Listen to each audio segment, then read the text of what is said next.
Welcome to Dog Eared Thoughts. I'm Michael, and I'm so glad you're here. All right, we're going back through Death's Gate Cycle, Book 6. Finally back into it. It's the penultimate book in the series. Came out in 1993, Into the Labyrinth. And quite frankly, I had forgotten before I started this reread as I went back and thought through the seven books and kind of the plot points of each book. This is the one that I honestly had forgotten the most of as I read through this, and so it's been really exciting to read this book and get re-immersed into it. And quite frankly, if I were to rank them right now, this would be my second favorite book of the series. Fire Sea is absolutely number one. This would be number two, and I think part of this is because it really brings almost everything together thus far up until this point, which is exactly what you want because it's setting up the final book. And there's so much going on in this book. Even though I think some of the criticism of it is valid in that you kind of feel like at least one of the characters is stuck somewhere for a longer than you expect in the book itself.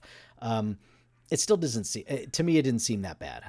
And so for me, this was a super great setup for what the end of the series is going to look like, and look forward to talking about it. So if you haven't, if you're new to this, especially this series, go back and check out my previous ones. I've talked about all five books before this: so Dragonwing, Elven Star, Fire Sea, Serpent Mage, and the last one, The Hand of Chaos.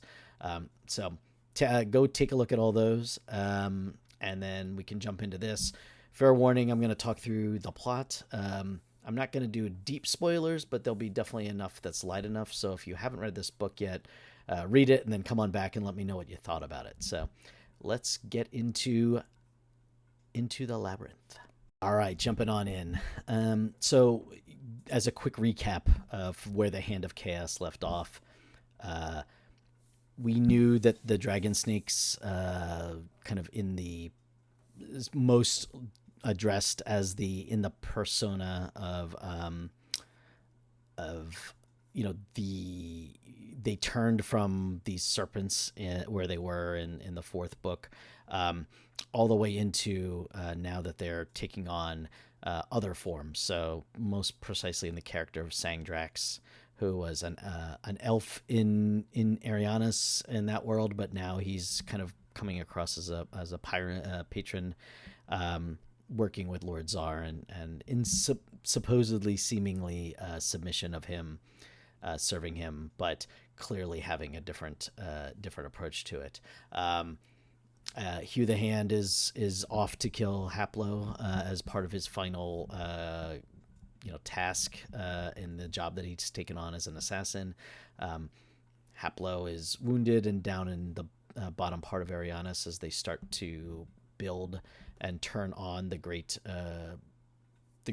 machine that is in Arianas, and getting that going. And then you also know that Czar, the Lord of the patrons, is off in getting ready to go into Arbok and learn necromancy, and a power that he feels he can create an army to fight off the Sartan and take over all four worlds. And then you also know that Alfred has been banished to the Labyrinth, and that's all you know. And in fact, he didn't even make an appearance in Hand of Chaos. So all of those things is where we left these characters off, and this one jumps right back into it. It starts with Czar in Arbok, and he has perfected, or he feels like he's perfected the ability of necromancy, and looks to find someone to try it on, but in and of itself, it kind of reestablishes the atmosphere of Arbok and how stifling it is, how dead everything is. Uh, but it also shows and reintroduces the two Lazar, Cletus and Jonathan. Jonathan, who's there to kind of help release the dead back into its wave. Cletus, who's there to fight and to kind of punish the living as is their wont. Um, and so you really get into that piece. What I will say is that look, you find what happens with Sama and as the once powerful ruler of the Sartan, um, how his story ends here. And I will say it was a little disappointing. We spent basically book four, the Serpent Mage, building him up into such a large character, um, and even though you knew it was going to be a tragic character, uh, in the end, he kind of goes out with a more of a whimper than a bang. And I guess at the end of the day, it's probably fitting for his arc. But I do feel like they could have had him go out a little bit differently in that regard. But he will. Well, he should say he's at least at peace, right? From that perspective. Um, and then we get reintroduced to Zifnab, who is, as we remember, the kind of quote unquote crazy wizard from Elven Star Book 2. He makes an appearance in Hand of Chaos, where he tells Haplo that he has a son, or I'm sorry, a daughter, who is in the Labyrinth, and then was going off to Celestia to meet with Sama and go from there. And so you do get we do learn a lot more about Zifnab in this book in a amazing way, and it's quite impressive, quite frankly, if I may say. But it's fun to have him back and his dragon with him. And what I will say is that this version of Zifnab, and we'll get into it a little bit later in the episode, makes up a lot for how out of place he seemed in Elven Star, and kind of how annoying a lot of based on the reviews, a lot of people felt like he was kind of the more annoying character. I think you get a lot of sense of why he is the way he is, and there's a lot of sympathy that comes along with that, right? So definitely good to see that. After going from there, Czar sends Merritt, who is a new character, although not completely new, because we were introduced to her a little bit in Firesea when Haplo and Alfred switch bodies for a time in memories.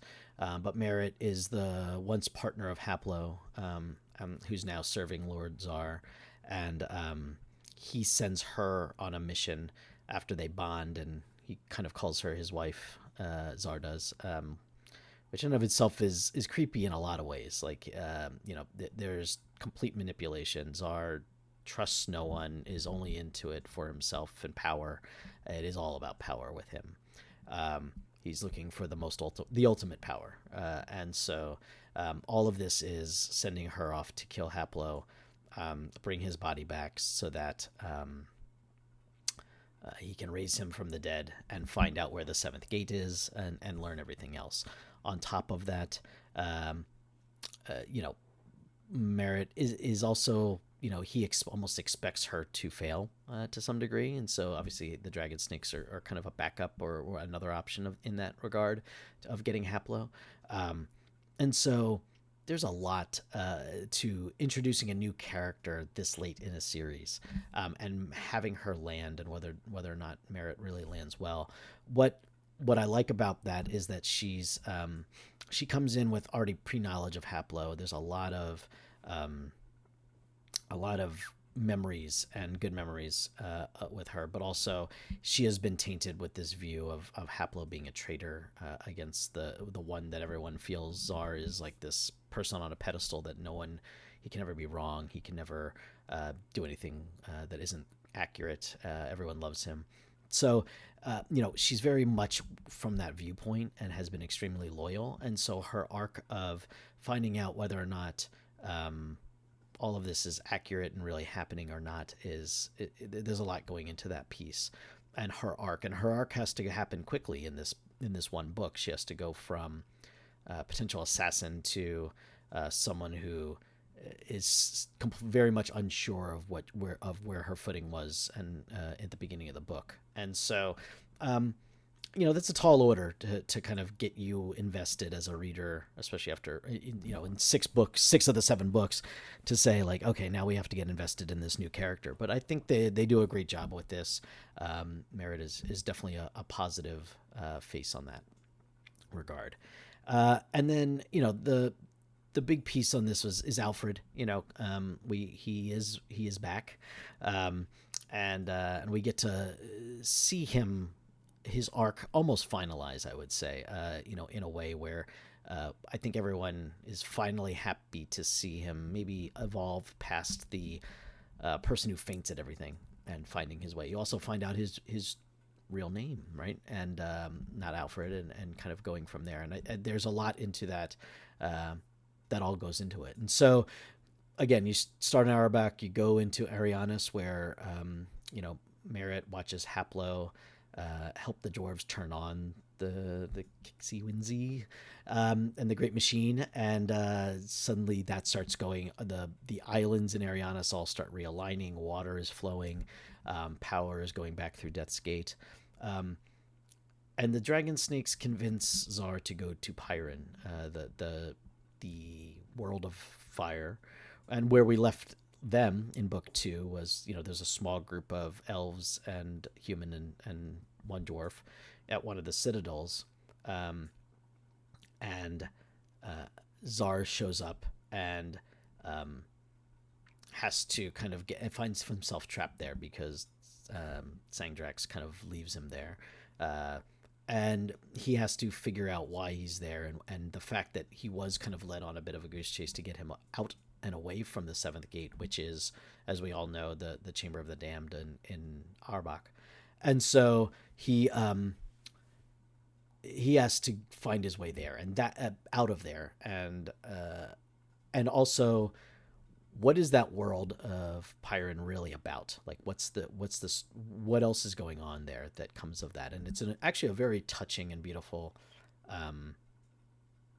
storyline, I think, especially it kind of brings that world back in a way that when you left it, you thought it was somewhat of a dead world. You had these small band of people, and they were probably the last of all their races. And what was going to come of that? And where we leave them all at the end of this book is a much more hopeful, albeit still sad, but a lot more hopeful output, as well as the fact that the citadels are going to be fully working and operative now that Death's Gate's open, and the worlds are starting to work as they were originally designed to. Not necessarily fully, but they're starting to get there. And what does that mean for what Zar has planned and whatever else has planned? So, the biggest piece at the end is that Merritt and Haplo, as she chases him, and they kind of battle them going through Death's Gate, and kind of battle themselves off of Pyron and back through Death's Gate. They end up in the labyrinth at the very beginning of the labyrinth, in the Nexus, and so they re-meet Alfred, and they have to realize, like, look, they have to get from gate 1 to the last gate of the labyrinth, and there's really no way to do that in one lifetime, alive. But there's no other choice. They have to go. They have to try. And the point for Haplo is twofold. One is to find his daughter, who is Rue, who is in the labyrinth somewhere.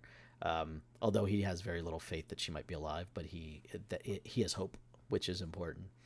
And then secondly, how can he convince his lord that the dragon stakes are evil, and that there is a higher power for good? And how does he go about that? And he himself has changed. And I think, quite frankly, I like this Haplo the most of all the Haplo iterations in all the books. This is a Haplo who has accepted the reality of what the world was, what the world is, and the fact that neither Sartyn nor Patron are right, and that there is value in community and working together versus autocratic leadership and power, and just blind obedience. And if anything, that is probably the biggest takeaway from all of these books as we kind of go through them. And so uh, that in of itself is a great approach, and I think really kind of overshadows takes Haplo and gives him a certain level of power and hope, and um, he's just a stronger character because of all of this, and that in of itself is positive. Um, and then where we land as we kind of as this book evolves is how does Zar escape and get out of the world of Pyron, but then also uh, Haplo, Alfred, Merritt, Hugh. How do they, as they meet and find a city in the labyrinth full of patrons that have basically, all come together to build a city and live, called Aubrey, and you know how does that evolve, and then the fact that Alfred kind of meets the leader of the city, Vasu, and that you learn Vasu is a kind of a hybrid patron Sartan.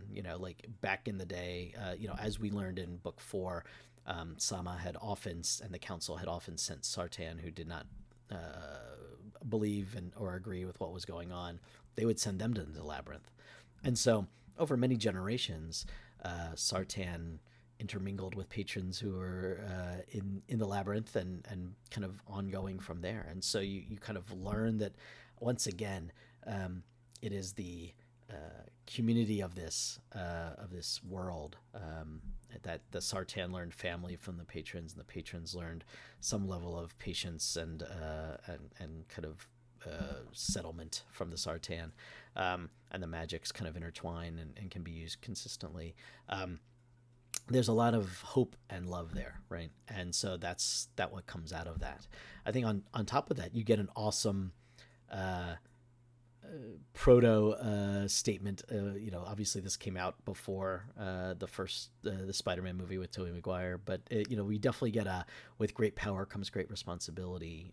Almost exact word for word line. It's really with power comes responsibility, from Vasu to Alfred, as Alfred talks about being called a serpent mage, and how he struggles with magic, and he has spent so much time kind of separating his lives of Sartan versus and Alfred, the bum, the person who just wants to die and hide, and try and Abreu really gives him this ability to say, like, you need to bridge both of these pieces together to be whole, and when you are whole, you will have a power that is incredibly powerful. That is why the dragon snakes were scared of you, and with that, you have the responsibility, and with all this power, you have some responsibility that comes with that, and that in and of itself turns Alfred, along with truly a really sweet moment with Haplo, where they acknowledge that they're friends,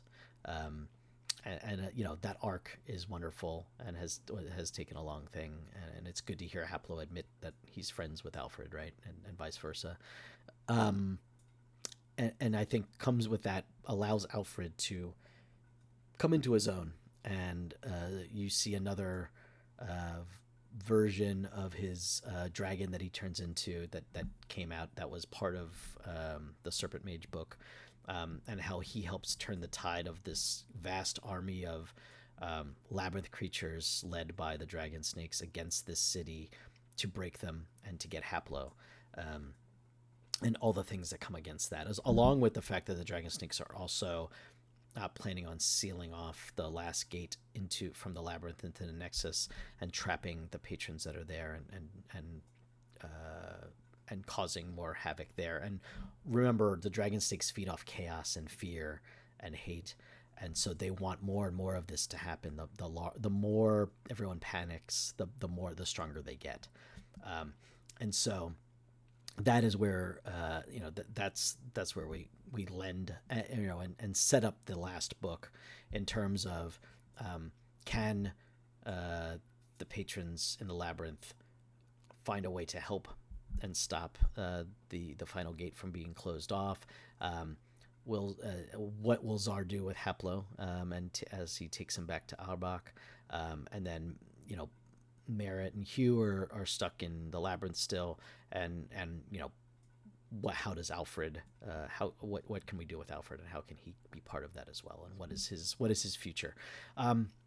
So that is kind of where that lands, and I think that's really it really was an amazing book. What I will say is, and I know we talked a little bit about Zifnab, and I'm going to go a little bit deeper dive with this one, is that Zifnab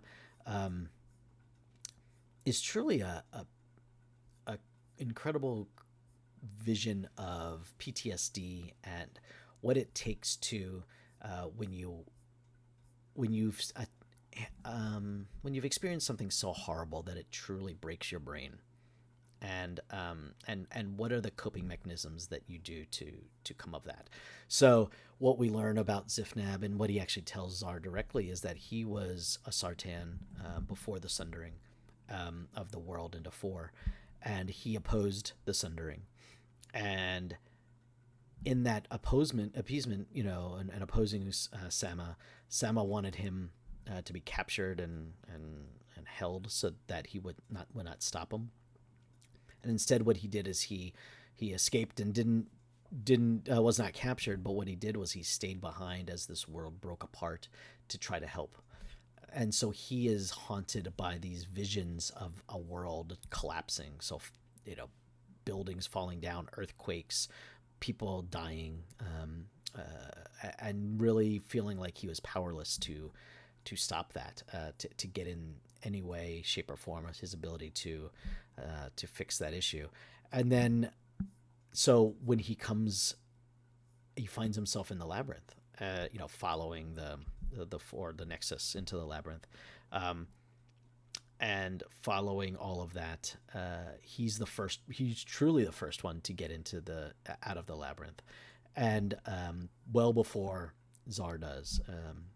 And he actually writes all these volumes of books that Zar finds when he gets out of the labyrinth and into the nexus to learn more about what happened and what did the Sartan do. And so, he admits all of this stuff, but that, with all of that, all the time and all the trauma that he experienced, he actually chooses to basically disassociate and kind of breaks his brain a little bit into this doddering old fool, and only kind of acting like a Zifnab, which is clearly not his name, but like he's using that name, which obviously comes from Weiss and Hickman's Dragonlance series, but it's a great parallel in that regard, of kind of the doddering old wizard. But then he'll use late 20th century slang of like James Bond and some other assorted things. But yet the dragon that follows him, who seems to be equal but yet opposing the dragon snakes, is absolutely there to help him along his path and help heal him, with compassion and love, but also make sure that he doesn't give away any secrets that he shouldn't give away. But Zifnab does admit, look, the seventh gate is something that Sama couldn't destroy, even though they used it to split the worlds. He couldn't use it to get rid of. He couldn't get rid of it after the split, so they sent it away. And of course, obviously, we know it's on the world in Arbok.